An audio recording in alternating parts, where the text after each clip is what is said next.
I am out in the Pacific Northwest avoiding rainstorms, and I have quite the treat to share with you guys. This is the world's fastest Integra. In fact, that's the first of many titles that I could give this. This is also the fastest front-wheel drive vehicle in the half mile, and I'm sure the list of that goes on and on. But the owner, Myles, has been a friend of mine for many years, and I am super excited to talk with him and share with you guys what this car is all about. Hey, man. I see, it's been a couple years. Yeah, that's right. Yeah, we actually met at a half-mile event, and I saw his car go by, and this car is, to me, infamous. It's got a little reputation of what it's been able to do, and I wanted to run over just, we could geek out, and we will throughout this episode, but I want to talk about the high level of what this car is. It's clearly far from stock. Yeah, far from stock. I mean, they came front-wheel drive, now it's an all-wheel drive car, makes roughly 1,500 to the wheels, methanol breathing, and coolest part is I still drive it on the street and it is still street legal. Yeah, I went from rear-wheel drive to all-wheel drive, you went from front-wheel drive to all-wheel drive. Yeah. So we met in the middle. That's right. It's like for what we do, it's like, well, no prep racing, half-mile stuff, all-wheel drives are the fastest cars out there. That's right, and you know what? I want to experience that first on the street. You want to go take a drive? Let's go, yeah. Let's do it. Awesome. See you guys.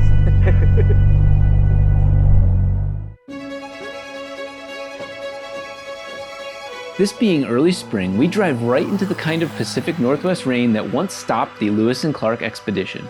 Sure, the Acura was a two-wheel drive record holder, but Myles' all-wheel drive swap comes in handy on days like this. Generally speaking, smooth compared to some of the projects I've driven. I actually haven't put this thing in the rain and driven it for a long time. Yeah.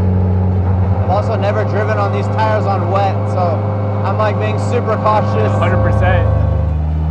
It's actually kind of impressive how small your engine is, how much power it makes, and the fact that you can still drive it like this, that it's not undrivable. I tried to not make it a complete race car that you hate. Yeah. With totally inappropriate tires to handle the 4 digits of horsepower in the wet, and with the rain picking up, we head back to the track to put the Acura on jack stands and nerd out.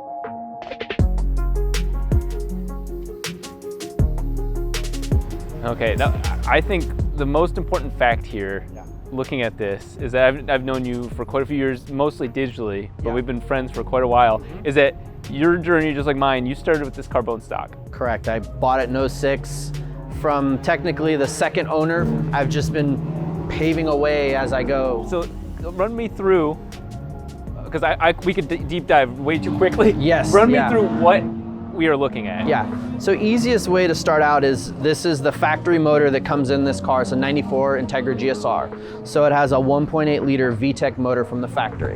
And if you remember back in the, I didn't have one in the 90s, but they were quite a sought after car. Yeah. So just like every Honda you ever have, this got stolen in 2007 or 8. 2007, the car got stolen. You're saying your specific car got stolen? This specific car was stolen from me at the mall, yes. Lo and behold, 2 days later, I get a call from the cops and they're like, hey, we found your car. And the first thing I said, in how many pieces? Yeah. They got it on the tow truck. I'm like, the motor's still in it, the tranny's still in it, the steering column's broken, and car got totaled. I got $6,000 for the car, bought the car back for $243. And I bought a turbo kit.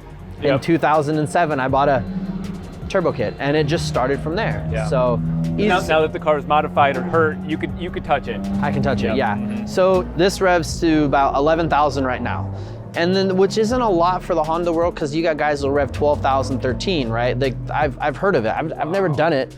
But I've heard. But this actually still retains a factory rocker arm, and it still has a 3-lobe cam, so it idles at like 1,100 RPMs and smooth. What do you think was the hardest phase or hardest part of getting to this point? All-wheel drive was like the biggest jump I ever made. Like going from front-wheel drive to all-wheel drive was like, why didn't I do this before? Because it really wasn't available, because this engine came all-wheel drive in a CRV, but the B series is inherently like, it's not as strong in terms of the drivetrain components factory that like the K series is. And then Speed Factory had to make custom bell housing and all that. So my biggest jump in terms of miles for miles spent or money spent was going all-wheel drive. Yeah, because I mean, I don't think the average person knows that at this power level, it's not it's a testament to your ability that it runs. It's not a testament to your ability if it blows up, because it's going, I mean, you're pushing It's going to. There's no way, if anyone tells you like I have a reliable 1500 horsepower any car, they're talking out of their ass. Exactly. There's no way. Like, this isn't an if but when there's a problem, and that's just how it happens. So we have been battling rain all day, as it would be up here in Washington, and yet still spirits are high. We want to see the car launch. Myles is the most enthusiastic person about it, and while the conditions might not be perfect, like I said, the excitement is. And so realistically, when it comes to rain, you know that you're going to have reduced traction. The car's fired up now, he's going to warm it up, but with the reduced traction, it's going to come less of a launch. And in fact, it's actually safer, because all he's going to do is launch the car. So the car is really not going to go anywhere. So it's going to look amazing, do incredible noises and sounds and wild looking things, but not really do much forward motion.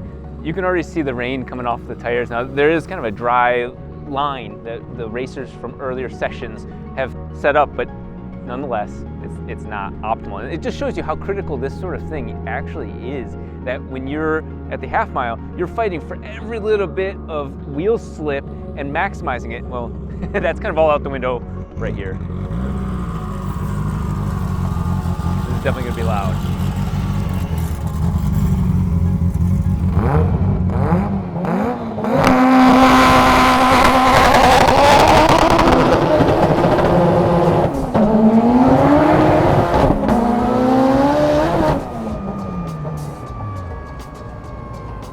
What I want to point out is that he has a 2-stage clutch system, so he's got a lot of control on that. So I was expecting tons of wheel slip.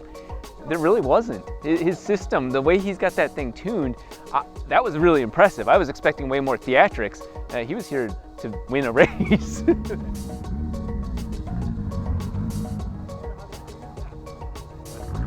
Yeah, so interesting enough, the track officials came over because they thought he was roasting the tires, and that's the exact opposite of what's going on here. He's actually setting the car up to not roast the tires, because that's a race that's lost. So really interesting that even the track thought that that's what was going on, because it sounds like that, but in fact the car is trying to adjust and get every bit of traction it can.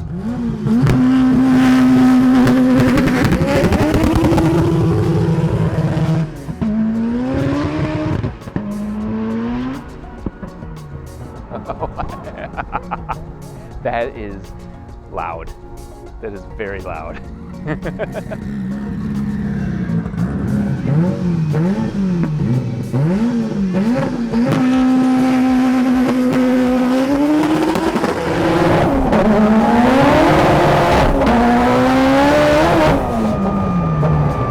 You think you get used to it, even having your own car that's loud and wild, but you never get used to it.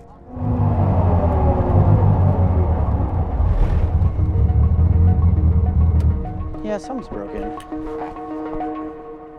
So Myles is at that end of the track, and something has happened. We don't know exactly what. We're about to find out. We probably aren't gonna get you a ride now. Yeah.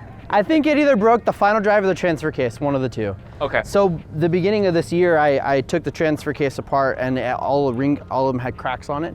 Yeah. So I've gotten about Naturally. 10 more passes on it since then. Yeah. So it wouldn't surprise me if that's what broke. The sad part is I have all the best stuff. Yeah. It's just a maintenance item. So like I know that like 60 launches on this transfer case just isn't, you have to pull it apart before that. That's assuming it's the transfer case. Like my gut tells me it's transfer case, just how it feels and sounds. Yeah. But I don't really know. I mean, I got to ride in it, and I've been wanting to see this car in person, like up close and personal, and that's what we accomplished that here. There's a lot more of nasty stuff to look at with the bumper off. You can kind of see all the catch can in the front, the catch can lines, there's a lot more little things that you don't see because it's behind the bumper initially. Yeah, incredible. It was a lot better than I thought, actually. I just assumed like second gear would just blow all the tires, but like it actually like got up and moved, and I was like, okay, like we're gonna bang another gear here. Yep, good stuff. When you see a broken car, you think, oh, you know what, something bad happened. But at this level, it's just a race and replaced sort of situation. And it was really neat to deep dive into this car, because this is one of those cars where he's not in the process of building, he's built and he's in the process of retooling to do other motorsports. And that's a really cool thing to see because this is an absolute monster, and it's neat to see what he does next with this car and anything else he tries to do. Yes, there is an epilogue to Myles' Acura's story. After a marathon session fixing the transfer case, a week later, the Acura was back to turning in single-digit quarter-mile passes, including this one at 7.9 seconds.